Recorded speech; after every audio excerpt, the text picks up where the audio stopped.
Hey, good morning, church family. And we are not live this morning, but we are pre recording. So you're going to see me in the same spot for 2 Sundays in a row, just as we take a break and we rest and we recover. And that's partly this morning what I do want to talk to you about is the Sabbath rest and the meaning of Sabbath rest. And I want to just start off by telling everybody thank you for a tremendous year. We've seen salvations, we've seen growth. Maybe not in the Helderberg as we intended that we originally thought, but we saw God growing our congregation outside of the boundaries of the Helderberg. And in the new year, we're moving into new territories, new areas. There's new deacons that's going to come up, and there's going to be new small group leaders, and we're so excited for all of this. But before we can jump into any of that, we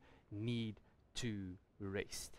And this morning I want to talk to you about the Sabbath rest. But before we get started, let us just pray together. And dear Heavenly Father, we just thank you this morning for this perfect opportunity and this time that we have in your word. Lord, we say thank you for everything that you have done throughout this year, everything that you will do for us in 2026. But Lord, I pray that we this morning will choose to rest in your presence. And Lord, we just want to give to you praise and glory and honor this morning. And Lord, we thank you that even though we cannot be physically together in the building, we can still be united in one in heart and one in spirit. And we just give you praise and glory in Jesus' mighty name. Amen and amen. So before we dig into Sabbath rest, I do want to ask you, take some time today after you are done watching our online gathering. Take some time, message a brother, message a sister, message your group, and just check in with one another. It's so important because we never know what the person next to us is going through. At the start of the Sabbath break, we received news of somebody who passed away. So it's so important for us to check in with each other. But while we're on this Sabbath break, we need to understand what this means. And the word Sabbath literally means to rest from work or to cease from working. And in this modern day and age and culture, I find that that is something that's very hard to do. It's very hard for people to take a break. I see it all throughout the last 2 years in ministry. Every time I encourage people to take a break, it usually follows the following words that come out of their mouth is, I can't take a break right now because something is happening at work. I can't take a break right now because something is happening after work. I've got this family priority and I've got work priorities. And something that I've just noticed this year alone was that there was a tremendous amount of work responsibility placed upon the people's lives. And us as a congregation, I saw in the lives of each and every one of you that the workload became massive. Some of you worked early mornings, late nights, and there was this continuous grind in your work life. And it really reminded me as I was preparing this first message for our Sabbath break that many of us don't rest throughout the year. We don't cease from working. I found myself over the last couple of days before recording this message, I wanted to start slowing down, and I wanted to start getting into this vacation mode, just relaxing, not preparing a message, not planning the next thing, not reaching the next person, just sort of refresh and regroup. And I found it hard. I found it hard to stop. I found it hard to Sabbath, to cease from working. And as I was preparing this message, the Lord started speaking to me about, hey, we got to cease from working from time to time. And what does that mean? I want to read to you a verse. It says Hebrews 4, verse 1 and verse 2.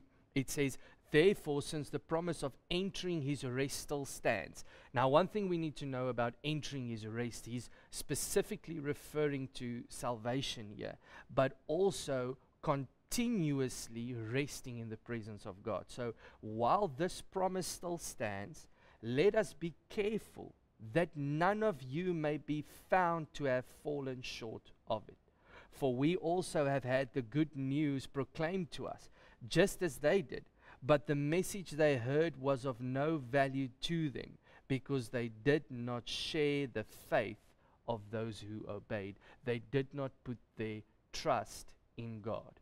And this led me to think, how many moments during the course of this year did I actually stop, rest, and obeyed and put my faith in God?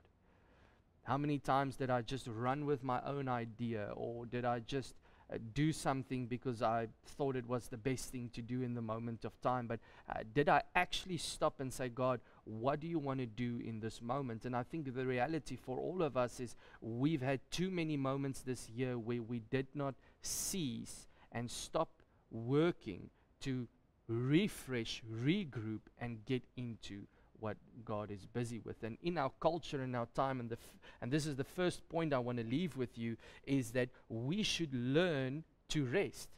We should learn to rest.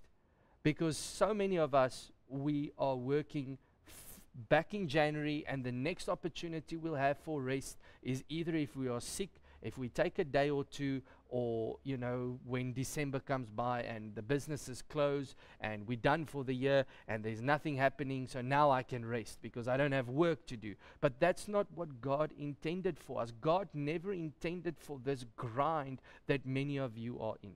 He never intended that for us. The reality is, so many of you, you don't even have the opportunity to do what God wants you to do. And you're living in this place where you consistently disobeying God's word because you are never ceasing from work. I've seen some of us throughout the year. We don't stop. We don't learn to rest. And this is really the first point that I want to drive home for us this morning is learn to rest. Learn to rest. Learn to take breaks. My wife and I, we've committed throughout this year, or the next year coming rather, 2026, we are going to take breaks throughout the year. A week here and there where we just rest, recover, and just get into God's presence. And this is really driving towards the second point, because when we learn to rest, yes, our bodies need to recover, our bodies need rest, we need rest, emotionally we need rest sometimes, spiritually we need to rest, our bodies get tired throughout the year, there's just this constant grind. But did you know that in the periods where you learn to rest, you need to rest in God, rest in Christ? And I want to read to you Matthew 11, verse 28 to verse 30. It says, "Come to me." There's an invitation here. "Come to me, all who are weary and burdened, and I will give you rest. Take my yoke upon you and learn from me, because I am gentle and humble in heart, and you will find rest for your souls. For my yoke is easy and my burden is light." I wonder how many of us throughout the course of this year that has passed, we have not rested in Christ. We have not taken moments to say, Jesus, I'm taking a break because I want to spend time with you. I want to go out on a limb and I want to say that probably none of us throughout the course of this year has intentionally put in leave at work to spend time with God. None of us. If you did, great stuff. But most of us, we haven't done that. We haven't taken a break to say, God, I want to take today off and I want to, yes, rest my body, but I want to refresh in my spirit as well. Because the reality is what you do in the body has an impact on your spirit. Now, what do I mean by that? I found that when I am tired and I'm worn out, I can't physically do what I need to do, but even more important, I struggle to do spiritually what I need to do because I'm sluggish in my body. I can't do what God wants me to do because I'm tired, or I'm too preoccupied, or I'm too busy to hear from God. And all of these things, they tend to have an impact on our spiritual lives. Why? Because we haven't learned to rest in God. So what does this mean to rest in God? It means I'm taking breaks throughout the year to hear from Him.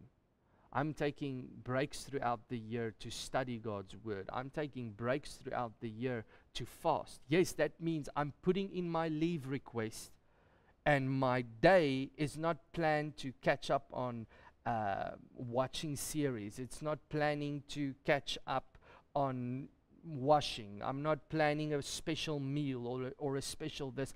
I'm taking today because I need to be refreshed by Him who can restore my soul.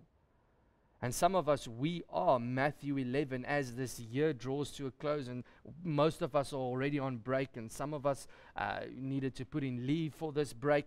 But many of us, we are weary and we are burdened because we have not done what the Bible says we need to do, and that is to go to Him, Jesus. Many of us, we haven't taken one moment throughout this year. We've taken breaks and we've taken leave and sick leave, but we haven't taken any leave to say, God, I am taking time off from work because I want to come to you. Why? Because I'm weary and I'm burdened, God. It's sometimes so crazy to see how people think that if I work harder, I can get the burden off. If I put in more hours, then I can take a break and rest. And sometimes we're under this perception that if we do more, eventually we will rest and we will not feel as burdened. But it's not true, because the one who takes the burden away is Christ. And when we go to Him, He gives us rest. What does that mean? It means that when we spend time in God's Word with Him intentionally, He restores us spiritually. You know how many times I've walked out of my devotion and I go, wow, I'm restored. I went in burdened and heavy, but I'm coming out light and breezy, and I'm coming out and I'm saying, God, you did something in my life today. You've taken this weary, tired person with burdens, and you've given me rest. And when you leave that room, you take His yoke upon you, and you leave your yoke behind. But I wonder if we've actually done that. You see, sometimes our time with God has become rushed. It's become quick, and that's the reality. It's easy to say yes to this today, but the reality is your time with God has become quick because you have substituted your time with God for work. You have substituted your time with God for something else that you've prioritized above God. So many of you, you're not growing in the kingdom as you want to because you are not bringing your tired, burdened body and time to God so that He can give you rest. You are just pushing ahead, and you are just pushing into the new year. But God doesn't want that. He wants to give you rest. And so my first point was we need to learn to rest our bodies by taking leave, taking time off, and saying, God, I'm coming to you. And I'm restoring and I'm refreshing, but we also need to learn to rest in Christ. That means I'm taking intentional time away from work and away from my responsibilities to come to Him. And lastly, and this is the point that I really want to drive home, is to continue to rest in Him.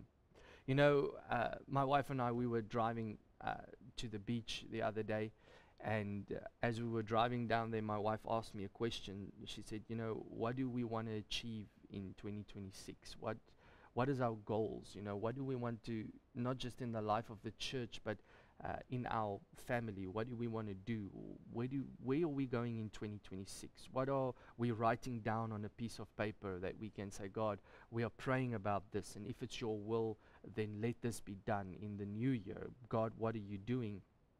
And as she was speaking to me, this thought came to my mind, and that is that we will make New Year's resolutions and we will pray about them, and you know, we are trusting God for a lot of things in the new year, and as we do every year, as we do in every moment. It's not just a New Year's thing, but it's an every moment thing. There's things that we are trusting God for, because we are people that need a system. We want to know what's happening in January and February, and God doesn't always work like that, because His timing is not connected to the month that you are praying about something. His timing is connected to His perfect will for our lives.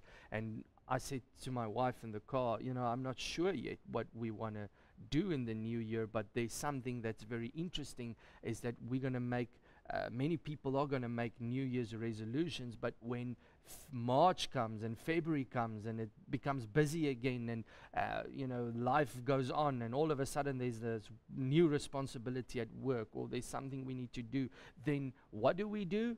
We forget. We forget. We forget that in March I need to rest. We forget in June, July, I need to take a day off from work, not just because I'm tired and the load is a lot, but I need to take a day off because I need to get to Jesus. I need to spend time with Him. I need to have the house to myself. I need to be quiet, and I just want to open God's Word and study and hear from Him and find direction in this moment. But I wonder how many of us, we are actually going to continue to rest as 2026 rolls in. How many of us are going to remember in June, July that I need to take a break? And I've got a simple solution for you, and this is something that my wife and I have done now already as we progress into 2026. We've decided last year, as we move over, I'm going to say last year, but in 2025 we decided that we are going to take 3 breaks throughout the year. And as the end of 2025 is closing in slowly but surely, we look back and we didn't do it. We didn't do it. And so I said to my wife the other day, okay, let's do this. Let's book our holidays that we want to go away in the new year. Let's pre-book those places. Let's see if we can't fix those dates so that when the new year rolls in, we know we are going away on those dates. And apart from just doing that, we said, let's book time throughout the year where we take breaks, where we can fast and we can pray and we can get into the presence of God. And I wonder if you open up your calendar today after this message, or even now, if you can't look at that calendar and say, okay, these are the days throughout the year, Lord, that I'm committing to you. These are the days that I'm giving it to you. These are the days that I'm going to intentionally make sure I take off from work in 2026, because these are going to be my Sabbath rest days. These are going to be the days that I rest my body. But these are also going to be the days where I'm going to let my spiritual life rest in you and be fed by your presence and be fed in this moment of who you are. I'm going to cease from work, because work, and there's going to be things apart from work in 2026 that are going to be things that burden me, and there's going to be things that make me tired. So I need to plan to rest in the presence of my King. And I want to pray with us in this moment to say, God, help me to rest in your presence in 2026. And dear Heavenly Father, we say thank you first of all for this year and your faithfulness and how great you've been throughout the course of this year. We say thank you that you are Alpha and you are Omega and you are beginning and you are end. Father, thank you that you have taken us through this year, but we already position our hearts for your presence in the new year. And God, we thank you that you are the one that will establish our ways. And Father, we repent of the things that we promised and times that we promised, that we say we're going to rest in your presence in this year, that we never rested. But Father, in the new year, we repent, we change our minds, and we'll change our ways so that we can rest in the presence of our God. And Lord, to you be the glory, the honor, and the praise forevermore. In Jesus' mighty name. Amen and amen. Well, it's also our Giving Sunday today. And you know that we do this thing where the second last Sunday of every month we've got a form that we fill in, and after we fill in that form, we actually then say, God, well, apart from filling it in, we also pray and we commit to God financially. And today is that giving day. And obviously, we are not in the house together today. We are resting, and some of us are still in pajamas. But our commitment to God doesn't end. And so I want to ask today that at the end of this message, we will have a little screen where we have two ways that you can give what you've committed to God. Maybe you haven't filled in the form yet or prayed about it, and you can take a moment, fill in the form, pray about it. But at the end of this message, there will be something that pops up on the screen just to give you a bit of directions. Remember, we've got two ways to give. You can give via EFT, or you can give via our payment link that is also available to you. But all we ask that you do is that you pray about it, and you close your eyes in this moment. You say, God, what do you want me to give? What do you want me to do here and now? What is my commitment to you this month, God? You can thank him for how he's carried you through, but let us end this year strong as we give unto the house, and it's enabling us to do so much more, which I'm so excited about. To give you an idea, our giving is allowing us to expand into Durbanville area in the new year for Cape Town, to start having their own groups and eventually launch into the greater Cape Town area, into the northern suburbs. It's helping us establish in Hermanus and the Overberg.